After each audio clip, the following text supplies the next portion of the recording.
Catholic. Yeah. And, It's really pretty. I'm glad that when It they is put cool. that thing behind it. I love it. looks Thank great. you. Yeah, I like it too. Did you? No, No, I I didn't. asked I him. didn't do it. Oh. No. I thought he did No, too. it comes with it like Looks that. much better. So, welcome to Foundational Spirituality.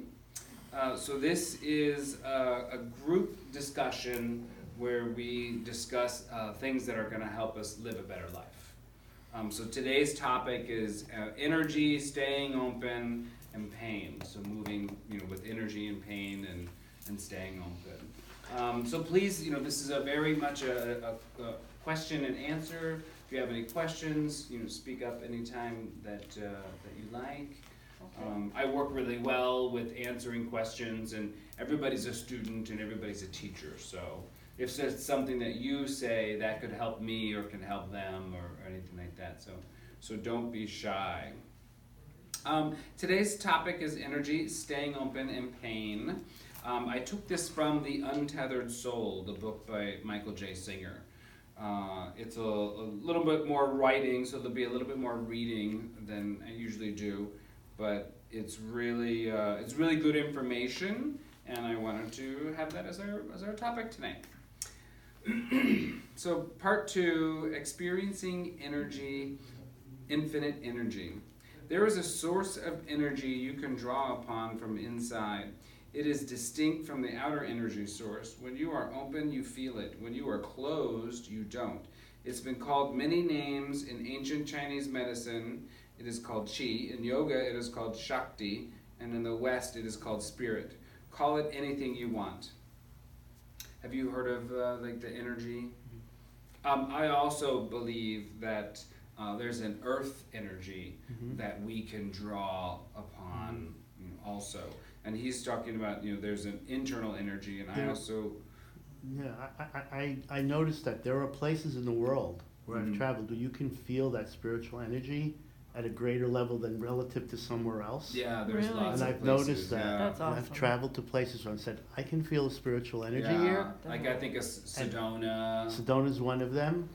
Parts of Mexico. New Mexico, No, in Mexico. Santa Fe. Yeah. is But even definitely- places that, they're not,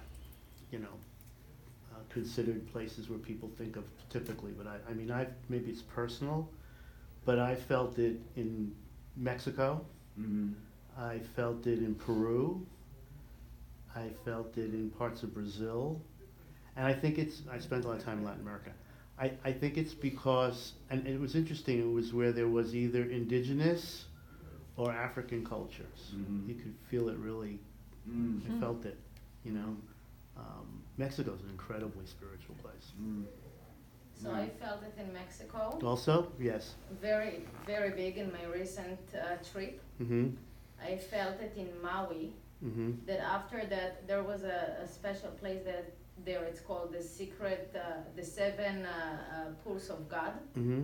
Beautiful area. Mhm. And when I did my meditation there on the lava rock, it was a very special experience. And the third place, it's definitely India. Oh my God, Mhm. like Mhm. India, it's like whoosh. Mm-hmm. And the fourth place for me, it was Israel. Mm-hmm. I'm from Israel, and all my life I actually tried to get away from Jerusalem and Israel because the heaviness of the energy there. Mm-hmm. But now as an adult, when I'm going there, I learned to appreciate it a little bit more. We have another student here from Israel. Ah, really? He's Oren. coming home Yeah, today. he's Yeah. coming home today? Tonight. Yeah, he's coming home tonight. Yeah. I'm sensitive to energy too, and I'm even, when I was in Naples, Italy, I sensed that there was a real kinetic, kind of alive energy in the city because I had gone from Florence, Italy to Naples, Italy, and you could really feel an energy shift. And it was also Christmas, so it just felt very active and alive. It's interesting you say that because I am half Neapolitan, and I love Naples, and most people hate it because they say it's dirty, it's this, it's that. But the source of the energy is Vesuvio, Yeah. because they say that frenetic energy is people living on the edge of death. They call it because at any moment The volcano. it could go, and there's Right. 3 million people in that metropolitan area at risk. And they say they live Like like, Pompeii. yeah, Was exactly. big. It was right in that same area. Yeah. They live to the maximum, and it's loud and Mhm. it's noisy and it's chaotic and Yeah. it's they live to the maximum because they say that the volcano sort of that whole thing Yeah. of being there. Everything okay? Yes, good, yes, thank you. But the ironic thing is, well, you guys know I'm Italian. If you go to Italy, and some places are more chaotic than others. Italy's a chaotic country, some more than others. Like Naples is extremely chaotic. Mm. The outside of it is all chaotic, but you go inside someone's house, total order. Yeah, Total order. Yeah, nothing's out of place. yeah, I was able to appreciate the energy there. All right, so let's get back to this. If you like energy, and you do, then don't ever close. The more you learn to stay open, the more the energy can flow into you. Anytime you start to close, ask yourself whether you really want to cut off the energy flow. Because if you want, you can learn to stay open no matter what happens in this world. At first, it feels unnatural since your innate tendency is to close as a means of protection. So that's a really key word there, as a means of protection. But closing your heart does not really protect you from anything. It just cuts off from source of energy. Remember, if you love life, nothing is worth closing over. Nothing ever is worth closing your heart over. That's awesome. Yeah. And so the first question is, when could you have stayed open in your life and not shut off the energy flow? So we're under this misguided idea and thought that we need to protect ourselves at all times, and that's not true. We can remain open and vulnerable and walk through life without walls and armor and protection. I mean, book after book after book that I read. This is from a book, and I'm also reading Brene Brown's latest book on leadership, and she talks about taking down the armor and living vulnerably, because and she goes on and on to talk about vulnerability and how it's an essential part of life. Some people view it as being an unnecessary trait, but it's an absolutely necessary, because through all innovation comes vulnerability. Every time you're innovating or stepping up and starting something at a job or anything new, you have to be vulnerable in order to do it. So it's a misguided thing saying that your vulnerability isn't necessary in life when it's the foundation. But protection is just not real. We don't need to protect.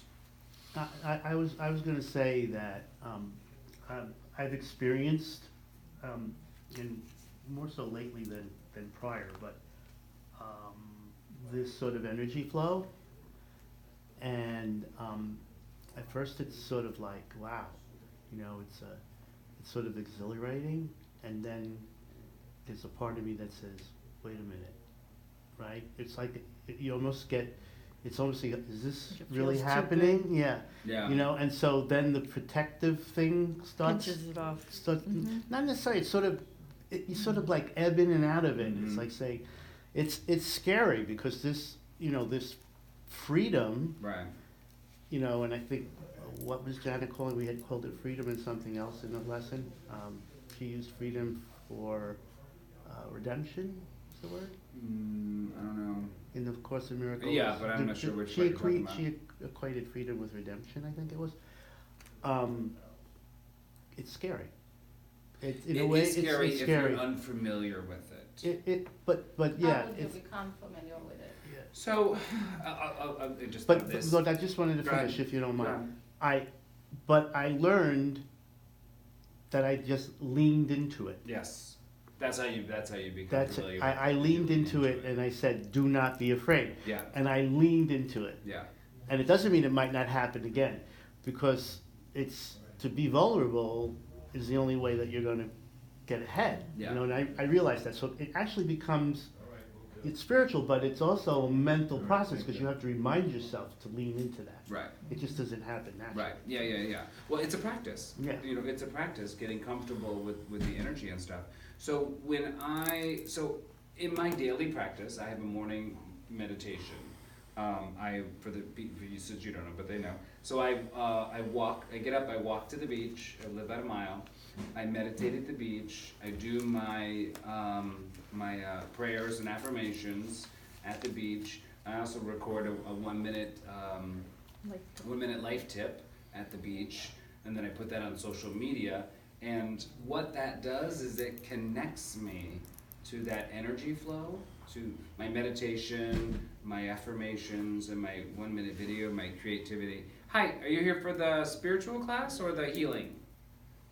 Or something like Reiki and shamanism. that is maybe there, yeah, Okay. in the back room. So every day I connect while I'm walking to the beach. I connect to my creativity because I'm starting to think about my 1 minute video. I connect to the energy with my meditation, and my heart opens up, and I feel the love of the universe come into me. And then I read my affirmations and my prayer, and I continue to open up. And I record the video, and by the time I'm leaving the beach, I'm connected, I'm energized. Also, a bit of cardio, walking to the beach has energized me also. And then afterwards, when I go to work out, after that, I'm really energized. By the time I get home, I'm so connected to the life energy in the universe. My confidence is up, my ability to work is high, I feel good, I'm energized, I'm confident, everything makes sense. And that was a practice that I had to do in order to feel that connected energy. So do you guys feel that in your life? Do you feel like you're connecting to that energy with your meditation or your prayers? Or I do, except for I know I pinch myself off from it. and how long does it take you to pinch yourself off from the energy? It's pretty quick, like I just think I'm not supposed to feel that good. Yeah. And I kind of go back to that old behavior Yeah. because I lived pinched off or whatever you Yeah. want to call it.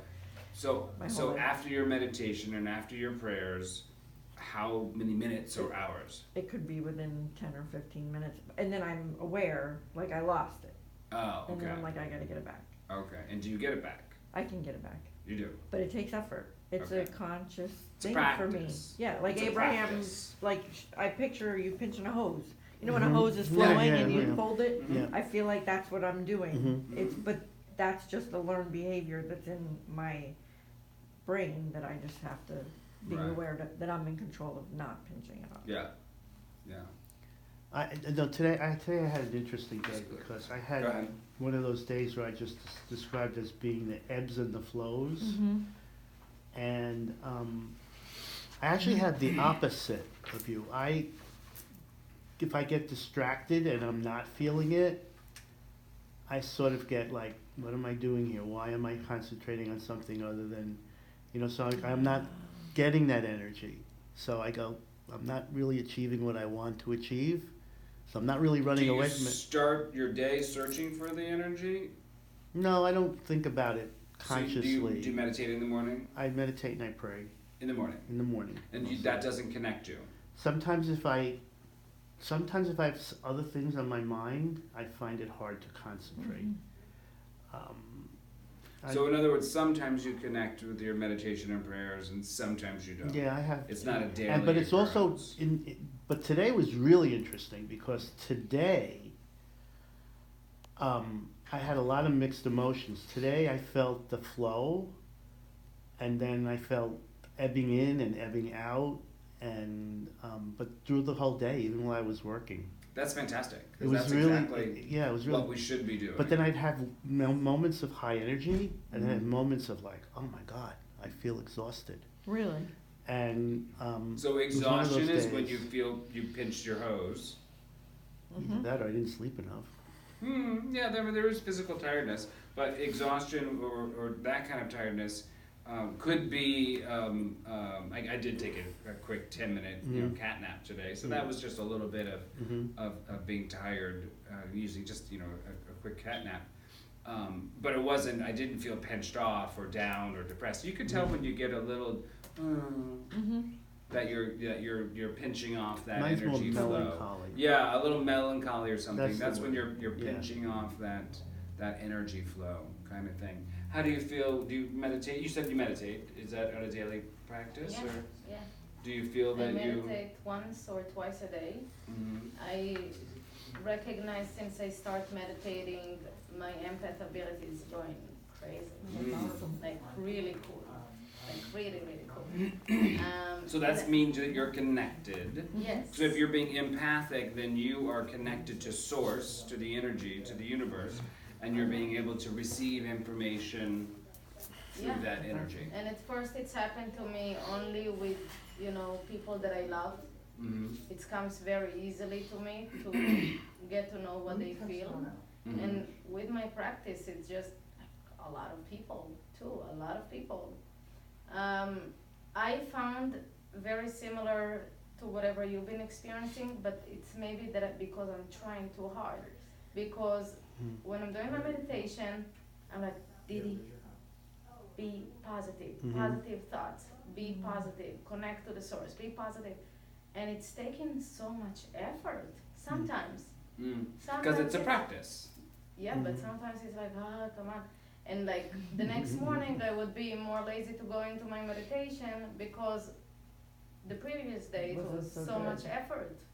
It just took for me so much effort, and it's so much easier to say, So that sounds to me, I'm going to close this door. So that sounds to me almost like you're trying to create the energy yourself versus getting it from source or universe or nature or kind of thing.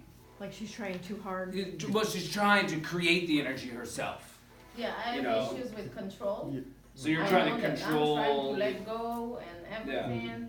Because what he's saying and what I'm saying is that it's an unlimited source, and it shouldn't be hard. The only time it's hard is when your ego voice in your head, the roommate in your head, is trying to convince you not to connect. So like yesterday morning, I was a little tired because I went to bed a little later than I normally do, and I got up reasonably close to the normal time, and my ego was like, oh, just stay home. You don't have to walk to the beach. You don't have to meditate. Just, have a cups of coffee, and you'll do fine. And I didn't go. So I didn't do that. And it really, it threw my off. And after like a couple hours, I was like, oh wow, that really wasn't worth it, So here my ego of mine, my roommate in my head, is trying to convince me that, I'll be just as good without, which isn't true, because that connecting to that source always makes me feel better, and yes, I can connect at home, but there's an energy that I get from walking there, being there, thinking there. Then I'm not in the house, I'm getting out, and it just, the whole thing really helps me connect. And I don't seem to connect as deeply if I'm just, doing it at home kind of thing. So energy, it's an unlimited energy. So the other thing is with energy is that, according to A Course in Miracles, and in Him, we should never close. And what that means is we should be in that meditative state for the entire day. We should really be striving for that connectedness 100% of the time. And if we notice, if you fall out of it or slip out of it or something, we need to be conscious and aware because we need to get back to that. Because when we're not in that state, that is when the ego mind, the roommate in our head, is convincing us of peril and downfall and negativity and fear and panic and anxiety and all that other stuff. All of that takes us over when we're out of the flow of energy. Does that make sense? So when we're not connected, the consequence of not being connected to that flow of energy is everything negative, everything bad. And that's why he's saying, if you like energy, and you do, don't ever close. Because what he's saying there is, if you close off, you are susceptible to all of those negative emotions and feelings and things that we don't want in our life. Don't stop the flow. Yeah, if you step out of that flow, you are susceptible to all of that. And that's when the ego steps in and convinces us of peril. So when was the time that you could think of that you could have stayed open and it would have been more beneficial? I can't really recall, but, you know, I think I described it as just, like I said, I have ebbs and flows, so Mhm. it's not like anything specific I can remember. I just remember that happening today, but, to some degree, but. Over the week, I have social anxiety sometimes when I go to events or parties or something like that where I'm unfamiliar or, you know, where I don't know people or how it works or what to do or something. And yesterday was a picnic at our church, Center yeah. for Spiritual Living is How next was it? door. It was good, it was really nice. But I get there and I'm with a couple people, but I'm just, you know, a little like getting a little anxiety from, you know, well, what do I do? Who do I talk to? Should I wait to eat? Should I go walk over with them? Those people are walking around. Should I walk with them? Should I stay here with these people? So there's just a little bit of this insecurity, anxiety. And so what I was doing in that moment then was my ego was trying to convince me to shut down and close off and close out for protection, because I'm vulnerable and insecure at this social event, being there. But when do we know that it's an ego, and when do we know it's like the higher self guiding us? Your higher self will never make you feel bad.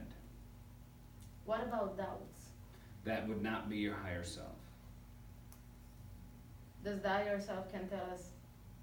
The higher self can tell us not to do certain stuff or not to.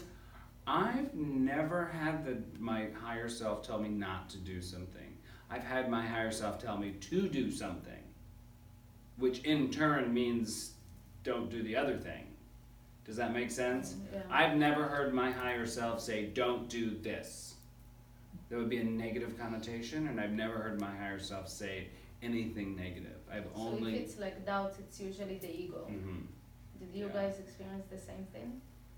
We've had an ego class. Yeah, we've had an The ego class class. was so good. Really? Yeah, I'll have one Yeah. again, Yeah. because that's what, you know, that's what like the 7 deadly sins, Mhm. Eden, envy and all that, all strives from Absolutely. ego, Yeah, ego yeah, thinking yeah, kind of thing. yeah. Yeah, so ego, if it doesn't make you feel good, and if it has any negative connotation to it whatsoever, it's coming from the ego. And then I need to establish the connection again. Yeah, exactly, yeah, exactly. So what I did at the picnic was, I was like, no, I'm gonna be open, I'm not gonna shut down.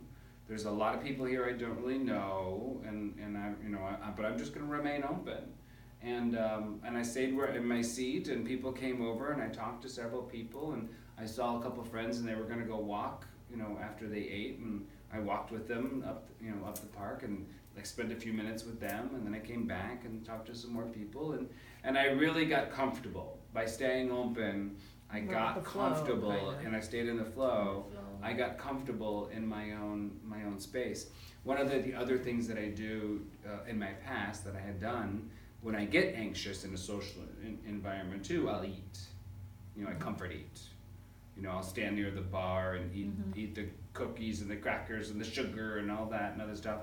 And once I connected and got comfortable, I didn't feel that urge to eat and to comfort myself, comfort my anxiety.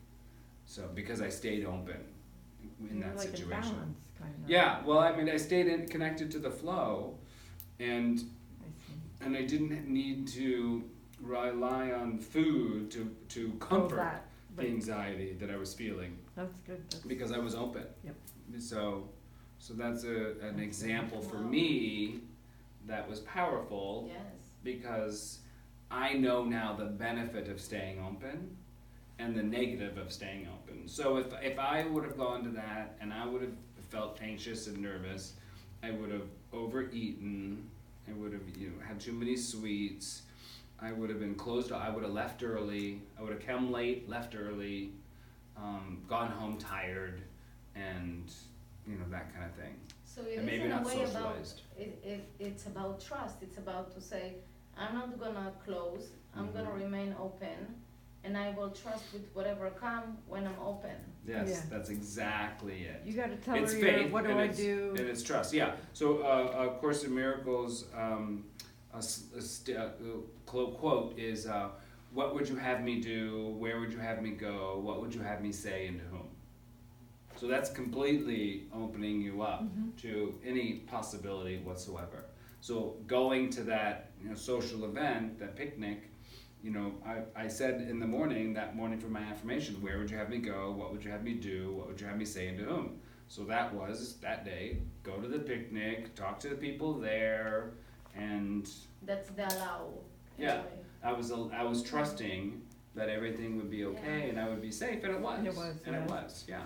That's And good. my overall experience was better that day because I did remain open. You And quiet what your people ego. do is if when they're, let's say someone else, or I could have woke up that morning and just gone like,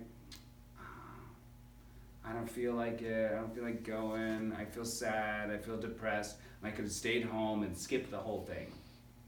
And that is not staying open. That is Close- succumbing to very an closed. ego. Yeah, that's very Yeah. closed. Yeah. Not even getting out of the car. I mean, that's where, because if you're closed, that's where depression comes from, anxiety, loneliness, everything that comes from that is when you're closed. If you lose that connected energy, you are going to feel those feelings of loneliness, sadness, isolation, all that.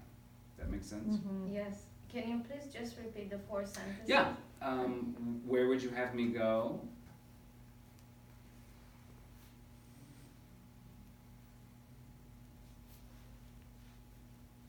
What would you have me do?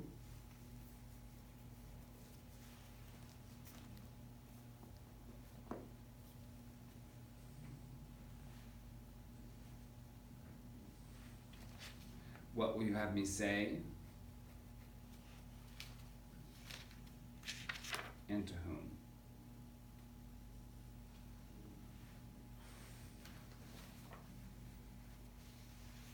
So the next portion, transcending the tendency to close. If you can learn to remain centered with the smaller things, you will see that you can also remain centered with the bigger things. Over time, you will find that you can even remain centered with the really big things. The types of events that would have destroyed you in the past can come and go, leaving you perfectly centered and peaceful. You can be fine deep inside, even in the face of a deep sense of loss. There's nothing wrong with being peaceful and centered as long as you are releasing the energy, not suppressing it. So I'm going to stop there. So when it says you will see that you can also remain centered with big things. So what they're talking about there is when you start practicing being connected to that energy and being centered, it's like the ocean. It's like, let's say you're sitting you're in the shallow end of the beach, and the waves are lapping on you. So that is life. Small things are happening on to you. A little wave is lapping on you, and you're fine. You're okay. You can handle it. You're not getting water sogged. You're not like a sponge. You're not absorbing all the water. You're not getting damaged or anything. Life is just happening and it's rolling on you and rolling off you, right? At the beach. Mm-hmm. And then you get that big wave and you get knocked over. But what it's saying here is when you're staying centered, you can handle getting knocked over by that wave, and then you just sit back up. And you're not going to leave the beach because you got knocked over from a wave. You're just going to stay there. You're still going to enjoy your day. And that's what they're talking about. He's talking about in this. Once you practice being centered and connected in your seat of centeredness, then when life starts happening to you, you are better prepared and equipped to handle the bigger things. So I told this story before. Over Thanksgiving, I had a conversation with my stepmother, and it did not go well. And she essentially canceled my opportunity to come and visit my father and her. and there is a large chance that I might not be able to see them again or for a long time or such. Because I've been practicing staying centered, because I've got such a strong seat in my centeredness, I had heard her words and it didn't Affect you. throw me.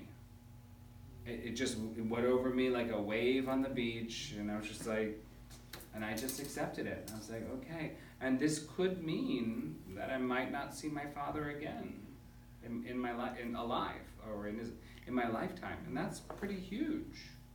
But because I'm practicing staying connected and staying in my seat of consciousness, that it can't happen. I heard it, I understood it, and I let it go, and I let it flow off me without being impacted by it negatively. So that's what that means by when you start practicing it on the small things. When the big things happen, you're better prepared. You know, losing a job, losing a loved one, you know, all that stuff, you are much better prepared because you've been practicing staying centered and connected to that flow. You can be fine deep inside, even in the face of a deep sense of loss, when there's the loss part. There's nothing wrong with being peaceful and centered as long as you release the energy and not suppressing it. Ultimately, even if terrible things happen, you should be able to live without emotional scars and impressions.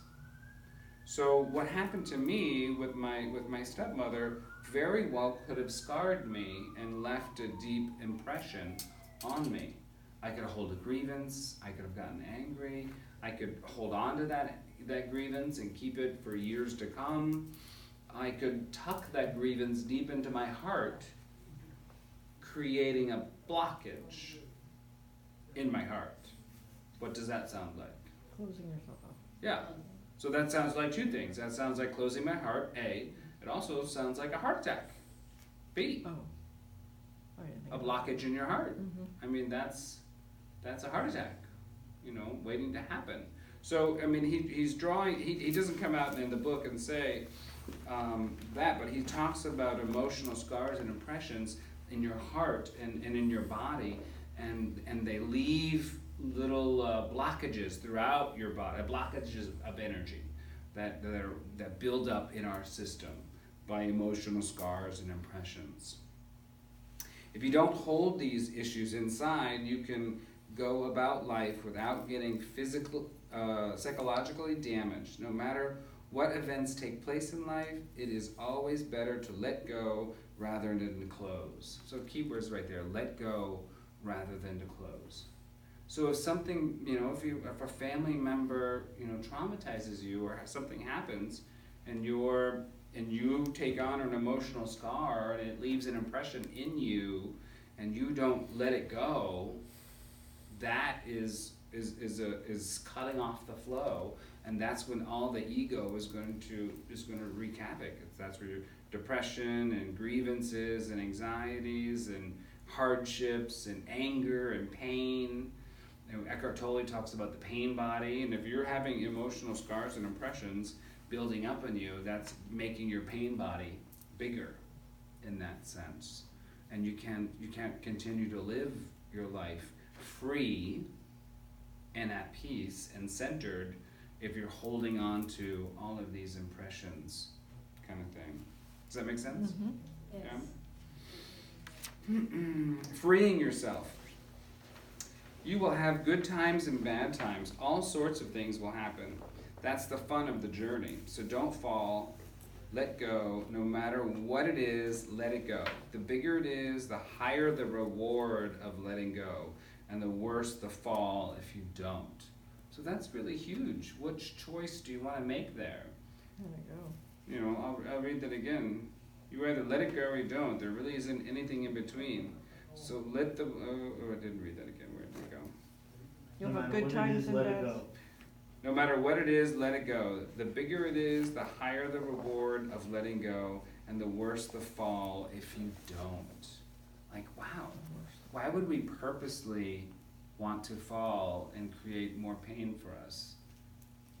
That doesn't make any sense. Yeah, we don't. Especially if doesn't you're make- aware. And we do Yeah. it all the time when we're living a life without presence, when we're Right. living a life without consciousness, when we're living a life that Like most devoid people. of spirituality. And if you're not living a spiritual life, the concept of letting go is foreign to Oh, you. totally. Yeah. If you try to tell somebody somebody let on the go. street that's never heard anything spiritual, tell them to let it go, and they're like, no, you don't understand. That's my identity. This is who I am. Like I have to hold on to this pain. I have to protect myself. I can't let it happen again. Can't let it happen again. And that's like, no, there's no trust in building a wall. There's no trust in faith and in worrying about it happening again. That's Last night I went to Island City Stage and showed, there was a production called From White Plains. It's worthwhile seeing because the major protagonist in the play, he was it had to do with bullying. And well, I'm not gonna tell the whole story, but the bottom line is he had a lot of grievances, you know, and it was the whole story was about hanging on to all these grievances and, you know, he being so militant, you know, about bullies and anti-gay behavior and homophobia. And then the other guy, they had the bully who was on the other side, and it was really interesting. It was a story about redemption. But as I was listening to the protagonist, who was so strident, and it also affected his relationship with his boyfriend and everything, I'm like sitting there and I'm like cringing because, you know, I'm saying, you know, this is so, you know, even though you feel his pain and even though, you know, homophobia is a terrible thing and all that, right. he had so much grievance. Like you could see that it was just affecting his whole soul. It You know? metastasizes. Yeah, you know. Grievances metastasize. But- And what is metastasizing? Cancer. Cancer. But it's worthwhile seeing. Yeah. Okay. Go What ahead. was it called? It's called From White Plains. From And White it's- Plains. Yeah, it's playing now at the Island City Stage. It's very Okay. the productions there are very good. Okay. Yeah, but I mean, we make choices like that all the time. You know, it's like we get this filing cabinet when we're young, and we spend our entire life filing away those grievances, filing away hardships, filing away, and then if we don't ever clean that up, we're gonna be, you know, 70, 80 years old and just bitter and angry and confused and struggling with their own happiness. And I see it. I meet people like this, you know, they'll have drug problems or alcohol problems and, you know, addictions and of all kinds and just unhappy individuals stuck in their existence just because they've got this filing cabinet at home where they're holding all their stuff in, their emotional scars and impressions. No matter what, let it go. The bigger it is, the higher the reward of letting it go, the worse the fall if you don't. It's pretty black and white. I love that part. You either let go or you don't. There really isn't anything in between. So let all of your blockages, I like the word blockages and disturbances, but blockages, I mean, just that word right there connotates, you know, artery blockage, you know, heart blockages. And it's kind of tying that word in. Let all of your blockages and disturbances become the fuel for your journey. That which is holding you down can become a powerful force that raises you up. You just have to be willing to take the ascent. I love that word, ascent. You just have to be willing to take the ascent, rising up away from your blockages and disturbances, allowing them to wash over you and have no effect, no impact whatsoever. When have you held on to pain energy and collected it and stored it in your heart, creating blockages? I get divorced after 20 years, and I knew I already started my spiritual path at the time, and I was already going to A Course in Miracles, a weekly group that I attend, and so instantaneous after I said the words, let's end this relationship, I knew that I couldn't blame him and I couldn't blame myself and I knew that I had to let it all go. There was no fault, and there was no, his fault, what he did wrong, what I did wrong, and No victim. there was no victim, there wasn't, any of that. There wasn't the villain, there wasn't all that. Right, And I knew very much from the beginning. I couldn't see that, but I knew instinctively that that was the case. And it took time for me to let all of that wash over me and pass through. And now there's nothing. Now I don't have any grievances, any hardships, any angers, or no filing cabinet full of anything at all. And that's all because I knew I did not want to start a filing cabinet of those grievances and hardships and disturbances and blockages. And so if it came up, I'd set it down. If it came up, I'd set it down. I didn't even really try to figure it out. I didn't sit there and try to I've got to figure this out. I need to figure this out fast. I just was I was patient. I was patient and allowing it to unfold and letting myself learn in the process that was okay for me in the time that it took. And I'll continue to learn. I'll continue to learn for the rest of my life, probably, because that was 20 years of my life. I mean, you're still learning from your divorce too. Oh, totally. Yeah, absolutely. Yeah, my divorce, it was one of the easiest thing ever for me because I kind of realized there was no victim. It was all about relationship that didn't work out. We both really tried. We've been together for 7 years. It was wonderful for the time, but we all grew to be different people. Yeah. And I just remember I told him, hey, listen, I think that's it. And both of us was kind of okay with it, and we were still loving. I still love him. Did you have children? No, I got the cat. You got the cat. I didn't even fight for Oh, it. okay. I do split custody for but the if dog. but if you have children, it brings a different dimension Oh, to it. yeah. Yeah. It really does. Sure. Yeah, It it really does. does. Yeah, Julie's talked about But that from too. some reason, when it says here in question number 2, when did I had this pain with this energy blockage, I wrote here my first love.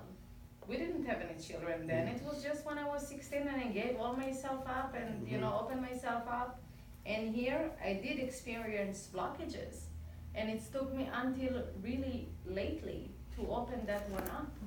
And with my ex-husband, it wasn't like that because apparently I was more involved and more in my center. I was stronger, so I could let it go and to see it the way it is. Yeah. So I practice this also with my friends too. Just the other day, a friend of mine misread a text, didn't understand it, and then was upset about the text that was the conversation that was had, and it was all just a misunderstanding. But I wasn't impacted by it. I just let it go. A couple hours later, it was all gone and done, and nobody was upset. Nobody had a hardship or anything. And that's a practice. That could easily be like, I can't believe how dare you attack me? Why would you do that? Why would you say? No, none of that. Just nothing. Just just let it go, let it unfold, let the situation resolve itself, trusting in the flow of the universe, and it did. And now, also too, when I have people in my life that I'm not necessarily happy with the way something unfolds, or how they treat me, or what happens, or how they don't treat me, or anything, I just it is what it is. It is what it is. And I don't let it impact me. I'm present to it. I'm not pretending it's something else. I'm not brushing it under the carpet and saying, it's nothing. I'm present to it, and I recognize that this is the reality, this is the situation, but I don't own it, and I don't take it on and keep it and stay upset and angry. I know what you mean. I learn from it.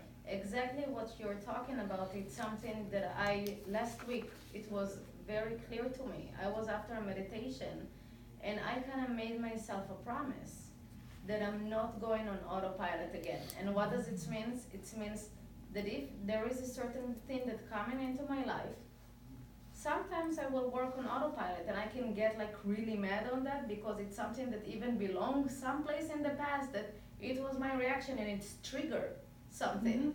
Mm. And since like I made like this conscious decision of not going autopilot and not just repeating like emotions that I've been experiencing in the past, like I think it's obviously very beneficial for me, and I've been practicing that for a long time. But just last week I had like A wonderful relapse. realization. Oh, It was very oh, clear. oh. So yeah, it's the triggers. Mm. So I just had a new question too. Thank you. How can you take the first two parts that we've talked about so far, and apply it to your life tomorrow? What's happening tomorrow or this week that you can be conscious to and be present to and live in the flow? Just to not engage, or are you looking for Well, specific? Well, the first part is staying connected in the energy flow, so which means you're keeping the ego thinking away, which is everything anxiety ridden and depression and fear and hardship and all that. So if you're staying connected, all that stuff goes away. And then the other thing is letting life wash over you without being impacted by it. So remaining centered even with the big and the small things are happening to you. I think in my case, I need to be kinder to myself. I think I raise the bar too high for myself. Okay. And I get disappointed if I don't get there. So I need to just sort of, like, you reminded me of that about not getting out of bed. Because part of me would have said, if you were really tired, maybe you were treating yourself. It was good to treat yourself to a little extra sleep. I mean, there's another way of looking at it. And you would have been kind to yourself. But yeah, I think sometimes I raise the bar too high. I expect too much from myself, and then I go, you didn't do what you're supposed to So do. who set the bar? I do. I set my own bar, right? The ego sets the bar. Right, yeah, I mean, I, the ego. You're not the ego. No, okay, but I mean, Right. Yeah. So notice that. Yeah, So your ego is the one setting the bar for you to achieve. right, And the ego is also the one that's going to raise it at the last minute, so you trip over it.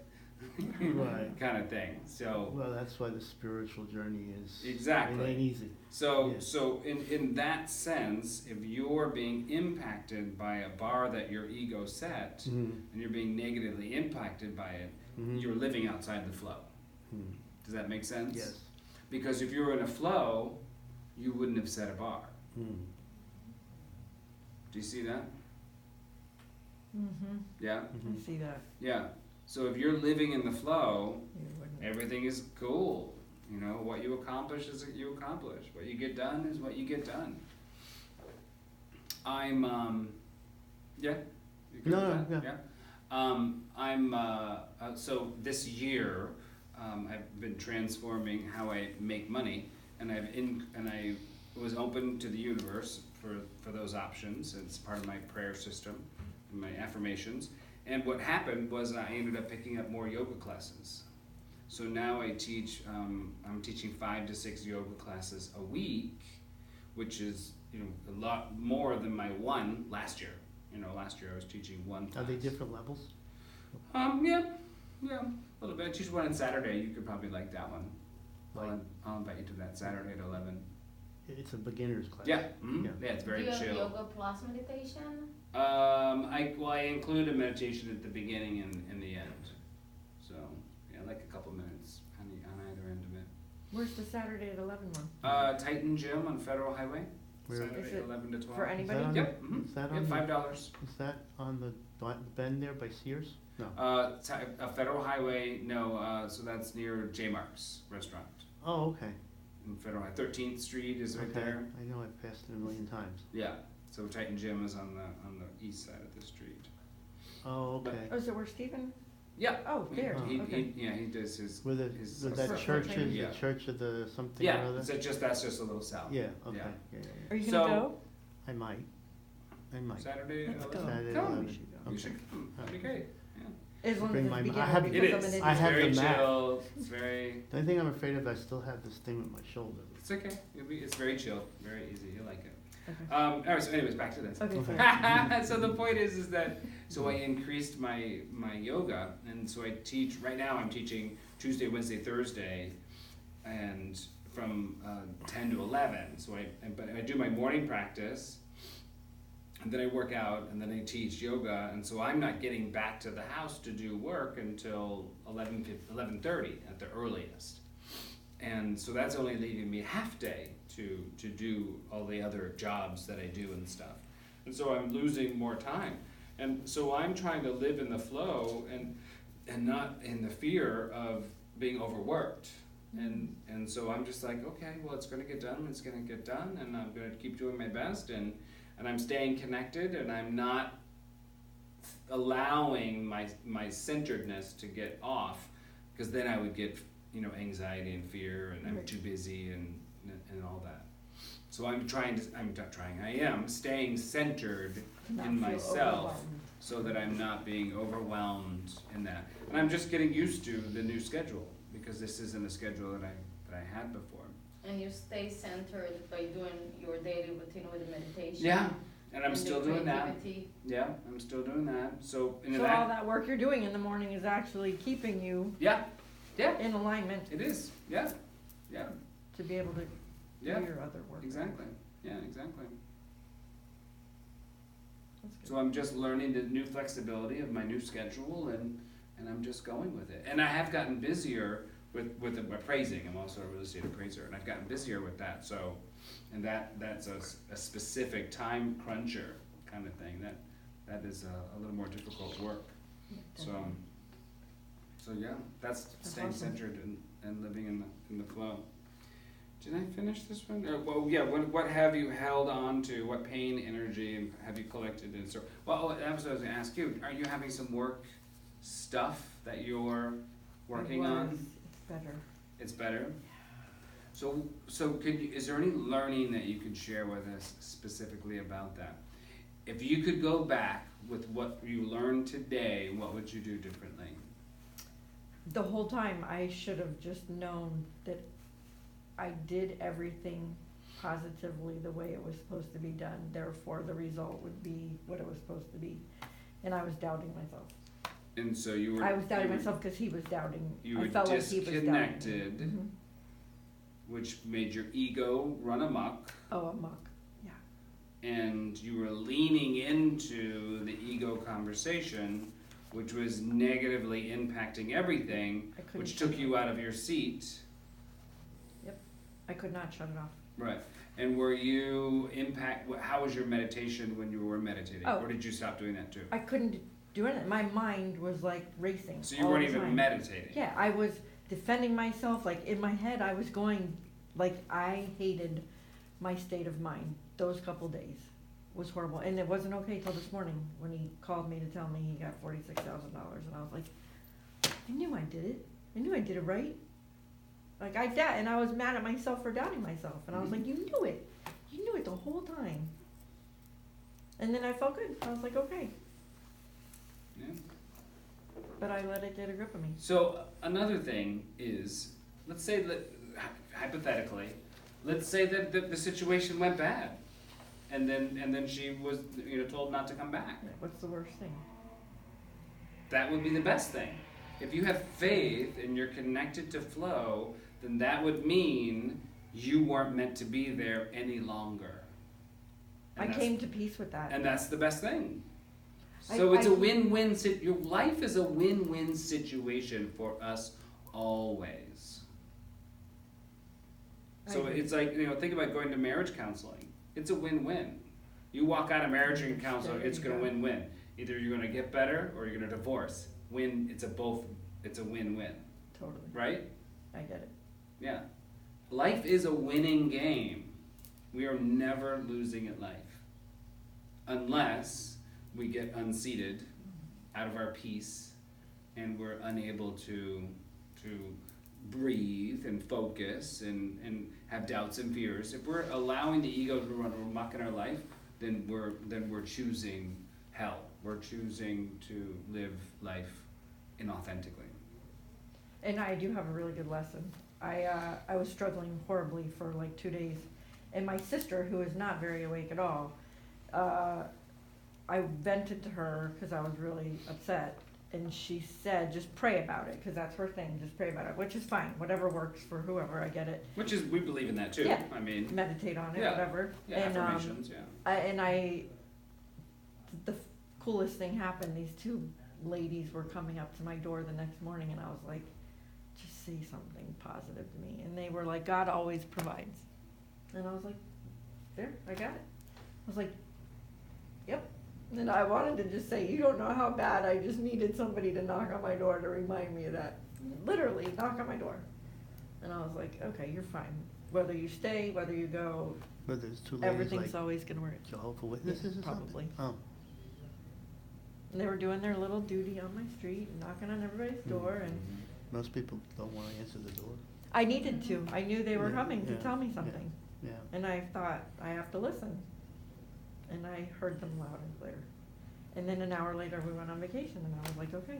They like set my mind straight so that I can enjoy my vacation. Mhm. It was a good lesson. Yeah, and you know, and that's perfect. She was open for that lesson. She was connected to her higher energy at that moment, so she could receive that message. If you weren't connected, then you wouldn't have been able to hear it. You might not even I open the probably wouldn't have door. opened the door. You Yeah. probably wouldn't have opened the door. Yeah, whatever. Yeah, Positively, I Yeah. wouldn't have opened the door. and that's remaining open. And that's remaining open for possibility. Yeah, it was good. Yeah, it's essential. And when we start living this way, that happens more often. So what your ultimate goal is, as you continue to move on this path, is you are going to have fewer minutes of what you had with those 2 days. Instead of 2 days, it'll be 1 day. And then the next time it'll be, instead of a day, it'll be a few hours. And the next time, instead of a few hours, it'll be one. Yeah. And next time, it'll be, instead of 1 hour, it'll be 20 minutes. And you just continue minimizing living outside of the flow and the connectedness. Right. And given that And ego you're living a airtime. longer period of connectedness in your daily life. Removing the inner thorn. Awareness does not fight, awareness releases. Awareness is simply aware while everything in the universe parades before it. If you sit within the self, you will experience the strength of your inner being even when your heart feels weak. This is the essence of spiritual life. Once you learn that it's okay to feel inner disturbances and that they can no longer disturb your seat of consciousness, you will feel free. Wow. Yeah. Amazing. It's okay to feel inner disturbances and that they can no longer disturb your seat of consciousness.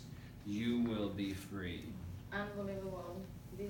I would really want to achieve that. This is a book too, The Untethered I Soul. was gonna You say, can- is the bold part from the book? Yeah, the whole thing is from the book. All the writing. Oh, okay. Yeah, all the writing. It feels true. Hmm? It feels true, Yes. so it's true. Yeah. That's the thing about the truth. When you hear the truth, you know it. Yes. Regardless of how it comes to you, you always know your higher self is vibrating and saying, energy is saying, this is the truth. Whenever you hear the truth, you'll always recognize it. Does the book will teach me how to get there? Yeah. Is it? No, I mean, it's just reading right here from it. So yeah, I read it a whole bunch of times. I did a. But it's a matter of practice. It's about to Life change is a state of practice. mind and to Life is a connect. practice. We have to be conscious and aware at all times because we are either moving towards our peace or away from it. We're never stagnant. We're never still. We're never in position. It's like losing weight. If you hit your goal weight, That's not just it. I mean, you know, because tomorrow you're going to either gain weight or lose weight. You know, you're never going to stay exactly at that weight again if you don't keep your eye on it. If you let it go, then you're going to put all the weight back on because, you know, you didn't pay attention to it. I remember thinking that when I would first lose weight. Oh great, now we hit that. Now we can have all the food I want. And then, you know, here I am a month later, and it's like, wait, I hit my goal weight. What do you mean? Yeah, the story of Mother Teresa, and she talked about, you probably know this, and she talked about her dark era when she went into a dark place. Mm-hmm.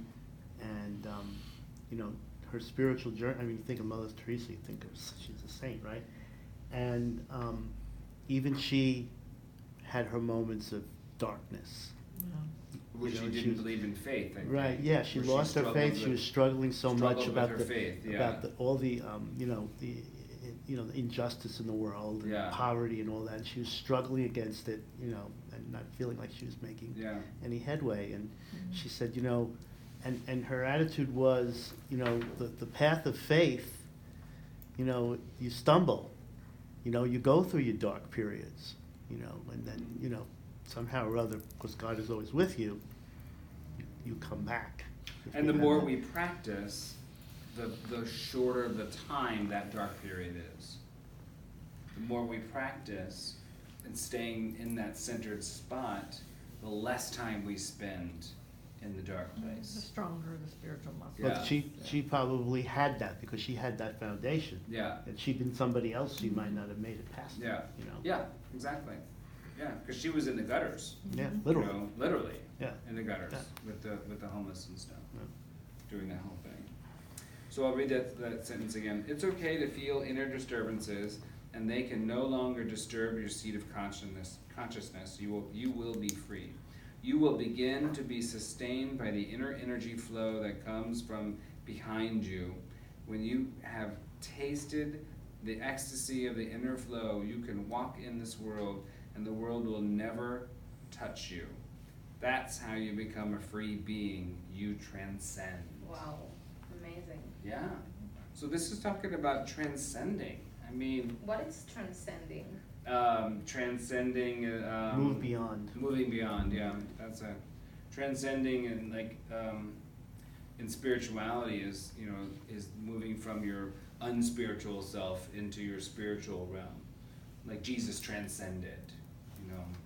And when somebody dies, they're also transcending from the earth plane to heaven, kind of thing.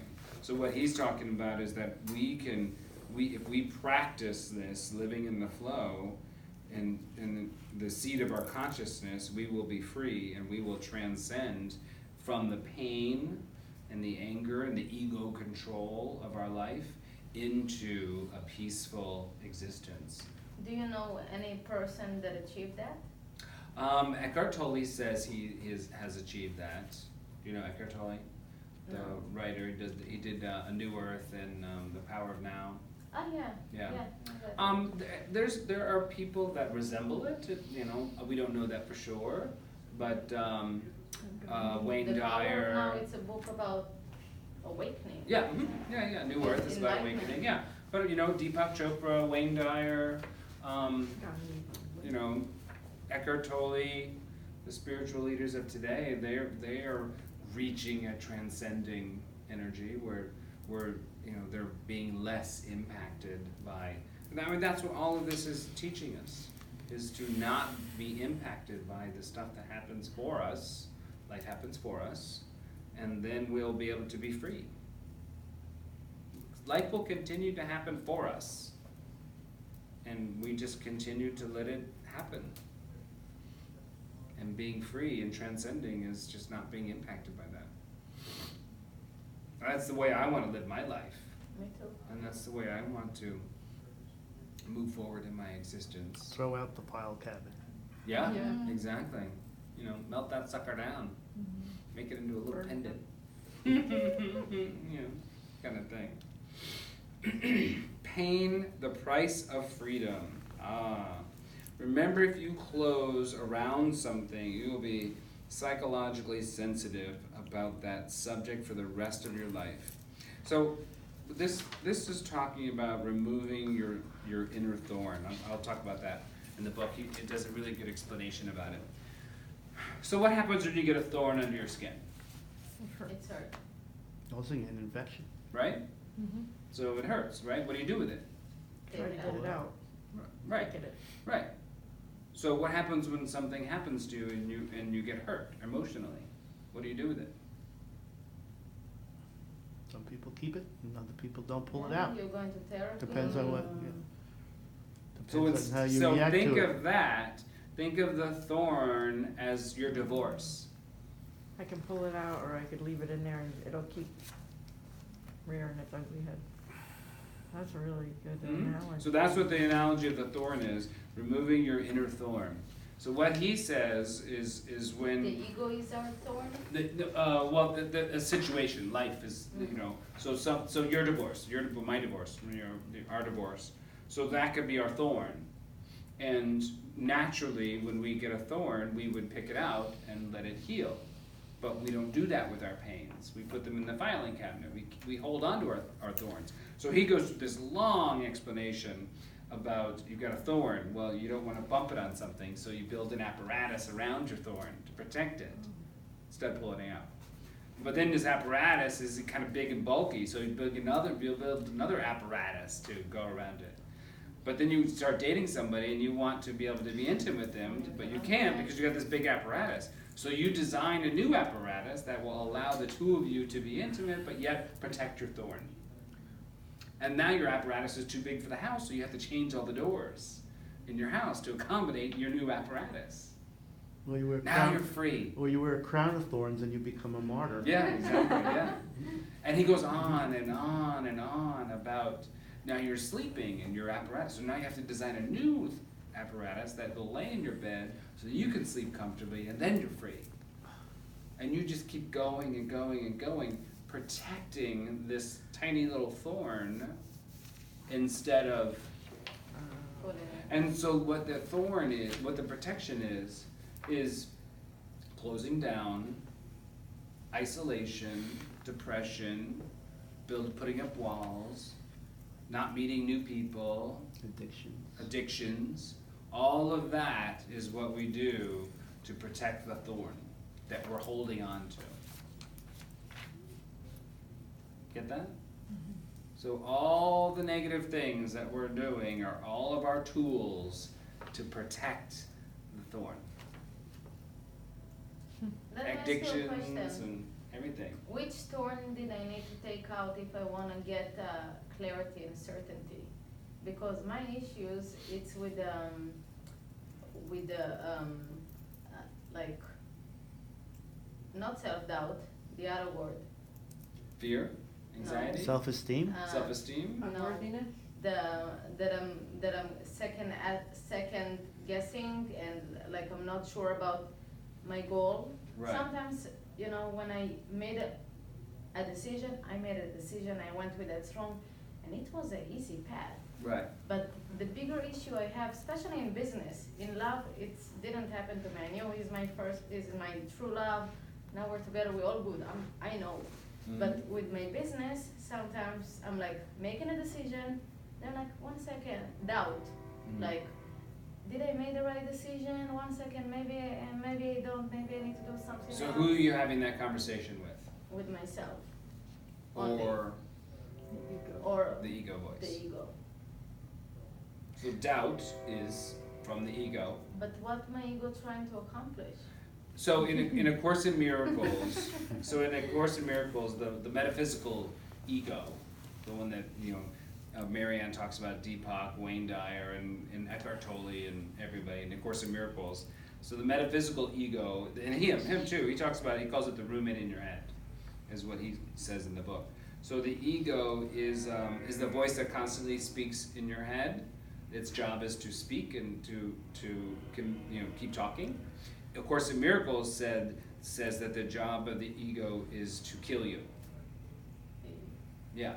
So and what that means is, like, as an example, the ego will say, "You really want the donut.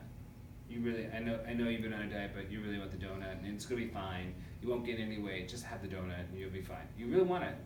You should have it. You've been good for 3 weeks. Have the donut." You deserve it. You deserve it. You have the donut. You deserve a break. Why did you eat that donut? Now you're off the diet. Now you're not, well, you might as well have the spaghetti now. And then the same voice that told you to eat the donut is the same voice that's going to convince you how worthless you are. Same voice. But, just to interrupt you, we've all sort of been in business environments. I've been in business environment. And it's difficult when you apply it to the real world, so to speak, because the environments that we live in are all ego-based. Right. So, it really takes a lot to get yourself beyond that. It really takes a lot. Talk about. So it's funny that you say that. So Michael J. Singer, who wrote The Untethered Soul, Mhm. also wrote another book, The Surrender Oh, Experiment. this is the same guy? Yeah. Yeah. Same Oh. guy. Yeah. Okay. Yeah, he wrote, this is his first book. Okay. Did you read The Surrender Experiment? Yes, I didn't read this one though. Yeah, he talks about this Oh, in The Surrender Experiment. He maybe says, that's why when I I was read writing my first book, The Untethered Soul, this is what I was going through at Okay. the time. So he just Makes started more sense. writing this book when the lawsuit started. oh, okay. That was the timing for Talk it. about ego. So he's made millions and millions of dollars, and he wrote this book Mhm. and the other book. Right. So he's right. living in He's- the business he's lived environment, that world, yeah. living according to this. Right. This is his foundation, and And it's tough. he sticks to Yeah. it. It's He tough. sticks to it. It's And- only tough if to your resistance. Right. But That's I'm, what's hard. But I'm just saying, you live in an environment, let's say you're in an organization, there's one of you and you have this sort of enlightenment, and there's Mhm. 20 other people around you that don't have a clue, That's where it gets, Or if I live in Yeah. in an environment Yeah. of achievement. right, exactly. Achievement after achievement, Right. and then I'm Right. going to Mexico, Right. and I decided I'm gonna step away from the achievement Right. because it's making me exhausted. Mhm. I cannot do the achievement anymore. It's part of the Well, American dream. To is all counter about- that, though, when you start a spiritual path, and he talks about it in the Surrender Experiment, when you start a spiritual path, you start attracting like-minded people to you. True. And that includes in business. True. And so in his book, The Surrender Experiment, he started discussing the people that he started doing business with True. were having similar philosophies to him. And so in that, That he started business with. But if you're an employee, and Oren talks about that, right, it's, yeah. yeah. But Yeah. the thing is, but he also, Oren talked about too, Yeah. how once he changed his own thinking of something, that person that he was having a problem with disappeared. Right. So again, it goes back to you. And he got the new job. Right, and he got the new job. Yeah. And Right. it's But- kind of relate to my situation too, because I don't want to go back to my previous business. I want to do something else, And that's having faith, and that's living in the flow, and that's living in the connectedness. Because if you disconnect, your ego is going to tell you it's not going to happen. You're not going to achieve. Just do this is an opportunity. This is a bad idea. That's yeah. So so this is saying, if you want to have the best possible life possible, never close your heart, never close down, always remain open, because you will always be told and led and directed by your higher power to do what was best for you.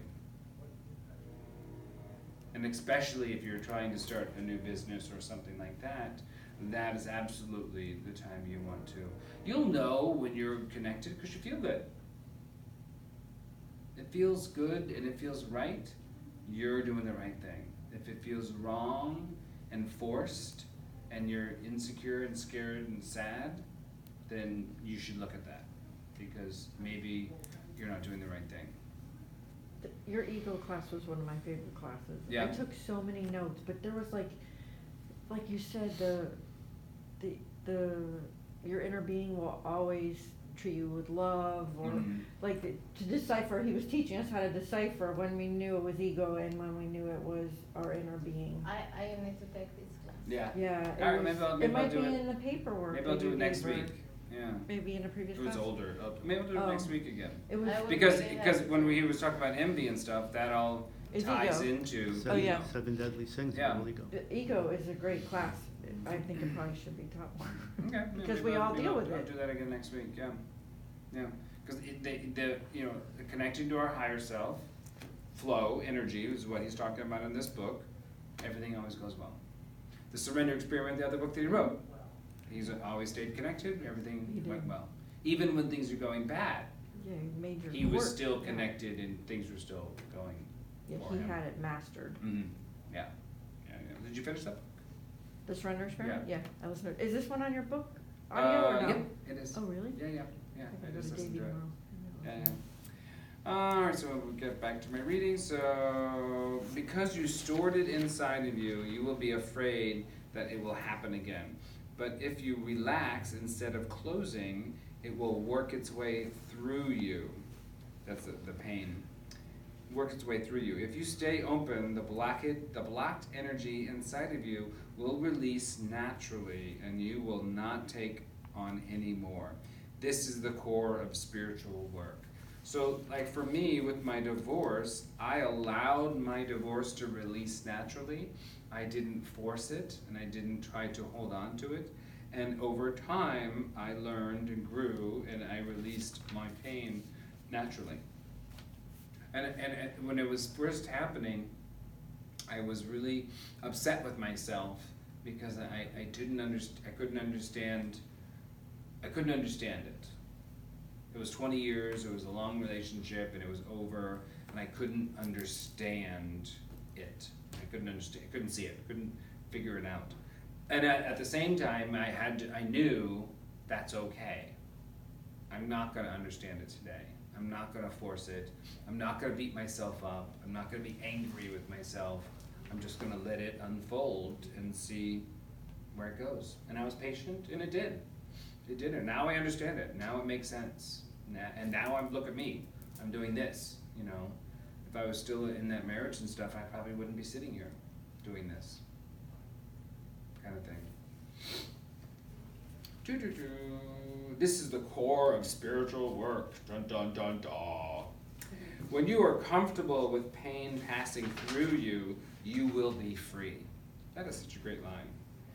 This world will never be able to bother you again, because the worst the world can do is to hit the pain stored within you. Eventually, you will understand that there is an ocean of love behind all of this fear and pain. Over time, you will form an intensely personal relationship with this beautiful inner force, this beautiful inner energy, your connectedness.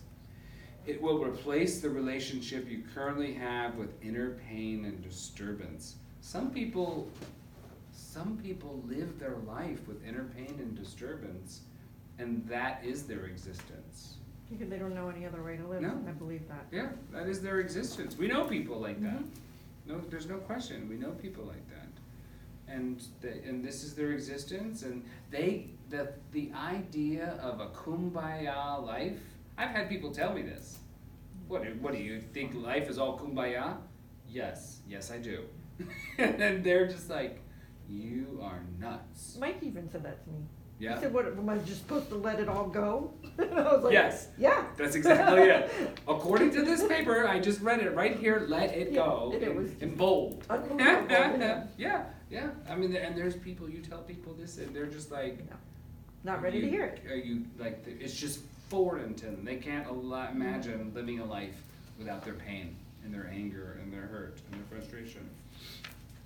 Now peace and love will run your life. When you pass beyond the layer of pain, you will finally be free from the binds of the psyche.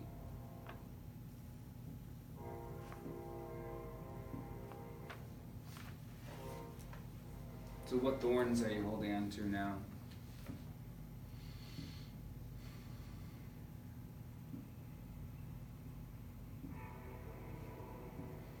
My filing cabinet is getting a little thinner. Is it a little thinner? I'm glad. Are you about that. purging in your filing cabinet? Yeah, I noticed I think you are. I think you've changed quite a bit since you've been coming here. Really? You seem a lot more at peace, yeah. Oh, I definitely think you're more at peace. Yeah. And I also was coming out of, losing How my many Yeah. classes it's been? so, Almost a year, maybe. No? Almost a Oh, year, maybe. wow. Yeah.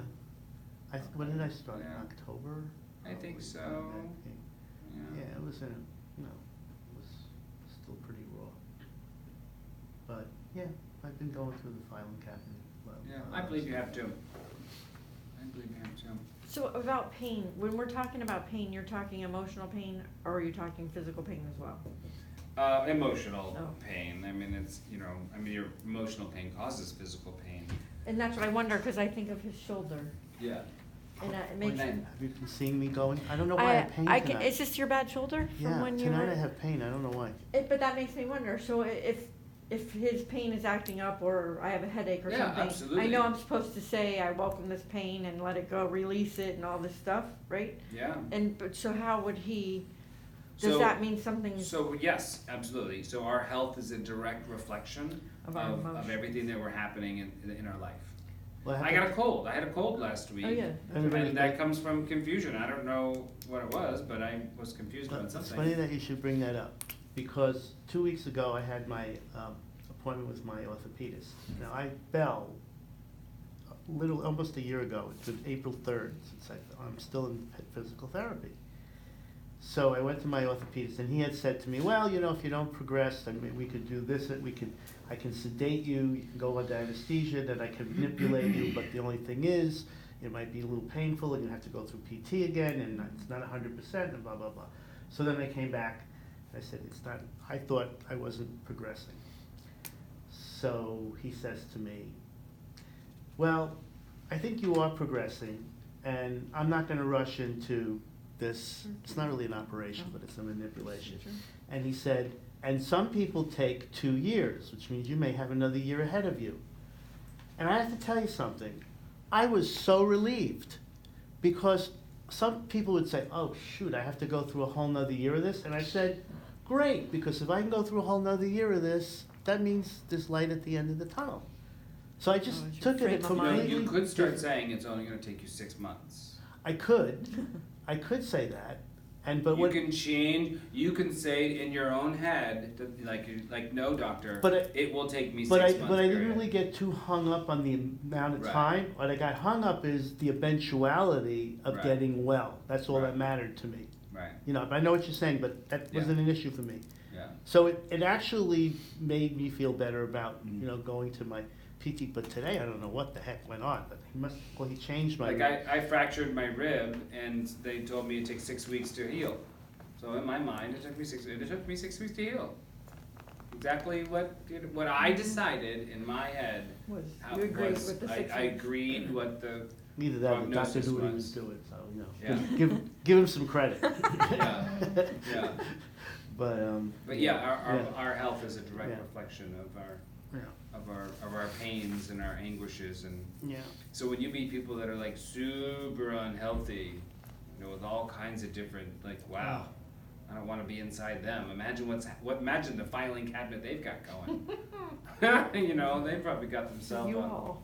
Yeah, yeah. Those, When you hear the grocery list of ailments and illnesses, and it's just like, wow, what are you holding on to? What are you suppressing?